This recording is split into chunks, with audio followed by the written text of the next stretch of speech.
चलिए अब रुक करते हैं केरल का, जहां पर लेफ्ट और कांग्रेस के बीच जो दूरी या खाई नजर आ रही है वो केवल बढ़ रही है। जो परसेप्शन बैटल है 2024 से पहले लग रहा है कि परसेप्शन बैटल में ही कहीं ना कहीं राहुल गांधी को बहुत बड़ा झटका लगा है। 2019 में राहुल गांधी वायनाड से जीते थे। अमेठी और वायनाड दोनों जगह से चुनाव लड़े थे लोकसभा का, लेकिन अमेठी से हार गए थे। वायनाड से चुन करके वो पार्लियामेंट में गए थे और उस वक्त उनका जो वोट शेयर था वो 64.7 यानी 64.7% था। लेकिन अब जब 2024 का चुनाव होने वाला है तो केरल सरकार या सीपीआईएम राहुल गांधी को नसीहत दे रही है कि 2019 में जो आपने गलती दोहराई थी उसे दोहराइए मत 2024 में, वरना बीजेपी एक परसेप्शन आपके बारे में फिर से बना लेगी कि आप नॉर्थ में बीजेपी से डर गए। Rahul in fact has an ultimatum to vacate his seat. Listen in. What is the political logic for the Congress to come to the southmost Kerala, where there are only 20 seats? Rahul Gandhi in 2019 also did the same thing. Amethi, he came to Wayanad and BJP made it a campaign, and that campaign got cash.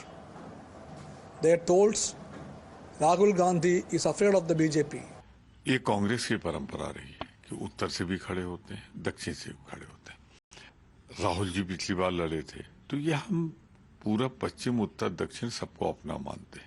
इसलिए वहां से राहुल गांधी अगर निर्णय लेते हैं लड़ने का तो प्रबल बहुमत से जीतेंगे, कई लाख से जीतेंगे। पर अभी भी लगता है कि असमंजस की स्थिति है, क्योंकि अब भी कांग्रेस के नेता कह रहे हैं अगर राहुल गांधी वायनाड से लड़ते हैं तो, यानी कोई क्लैरिटी इस बात पर नहीं मिल रही है कि राहुल गांधी चुनाव कहां से लड़ेंगे लोकसभा का। एक तरफ अमेठी में स्मृति ईरानी ने उन्हें चैलेंज दिया है कि राहुल गांधी वापस लौटे अमेठी और उनके साथ एक बार फिर से मुकाबला करें, और वायनाड में लेफ्ट ने अपना उम्मीदवार उतार दिया है। लेफ्ट नसीहत भी राहुल गांधी को दे रहा है कि राहुल गांधी को 2019 की गलती दोहरानी नहीं चाहिए।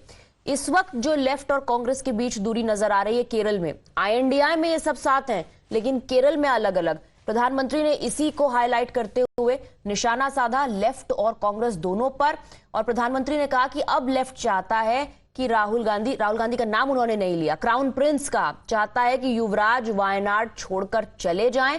और दूसरी तरफ प्रधानमंत्री ने यह भी हाईलाइट किया कि कैसे ये दोनों पार्टियां लोकसभा चुनाव के लिए वैसे तो एक साथ हैं, आईएनडीआई का हिस्सा हैं, लेकिन केरल में एक दूसरे के दुश्मन हैं। केरला में तो एक दूसरे के दुश्मन है, लेकिन केरला के बाहर बाकी देश में ये एक दूसरे के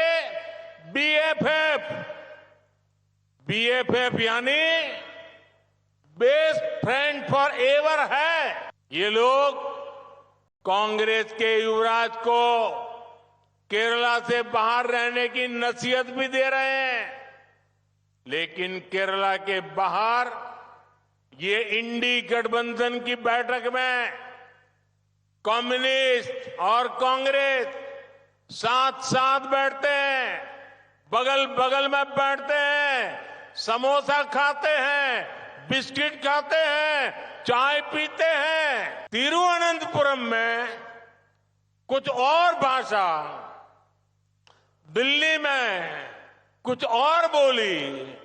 इस धोखाधड़ी का जवाब केरल के मेरे भाइयों बहनों आने वाले चुनाव में हर केरला का नागरिक देने वाला है। हालांकि दोनों लेफ्ट और कांग्रेस ये कहने की कोशिश कर रहे हैं कि आईएनडीआई में सब कुछ ठीक है, और पिछली बार भी यानी 2019 में भी लेफ्ट ने वायनाड से अपना उम्मीदवार मैदान में उतारा था, जबकि राहुल गांधी भी वहां से चुनाव लड़ रहे थे। लेकिन ये जो विवाद खुलकर सामने आ गया है, जो वाद हो रहा है दोनों पार्टियों के बीच, उस पर बीजेपी जमकर चुटकी ले रही है। सुनिए। This decision of Miss Annie Raja contesting from Wayanad makes it clear that there is no so-called India alliance even at the state level in Kerala. It also sends a clear message that Mr. Rahul Gandhi is not welcome in the scheme of things of the left parties in Kerala. In any case, he left the family seat, traditional family seat of Amethi, when the BJP put up a strong fight and Smriti ji got elected, so he chose Wayanad. Now perhaps he may have to look for another so-called safe seat from where he may be able to continue with his Lok Sabha tenure. So therefore, in the larger scheme of things, it's a strong comment on both Mr. Rahul Gandhi, his leadership, and also the Congress party where it stands today. पूरी संवेदनाएं राहुल गांधी जी के साथ है। राहुल गांधी जी को न्याय मिलना चाहिए। बताइए कि राहुल गांधी जी पूरे देश में भारत जोड़ो कर रहे हैं, यहाँ पे उन्हीं के साथी केरला छोड़ो कर रहे हैं, और उधर उन्होंने कैंडिडेट भी घोषित कर दिया। और क्या बिनोय विश्वम जी लेफ्ट पार्टीज को नहीं पता कि राहुल गांधी, उनके परिवार को भी पता है कि इस बार 80 में से 80 भारतीय जनता पार्टी जीत रही, तभी तो रायबरेली की पुश्तैनी सीट छोड़कर राज्यसभा के रूट से जाना पड़ा।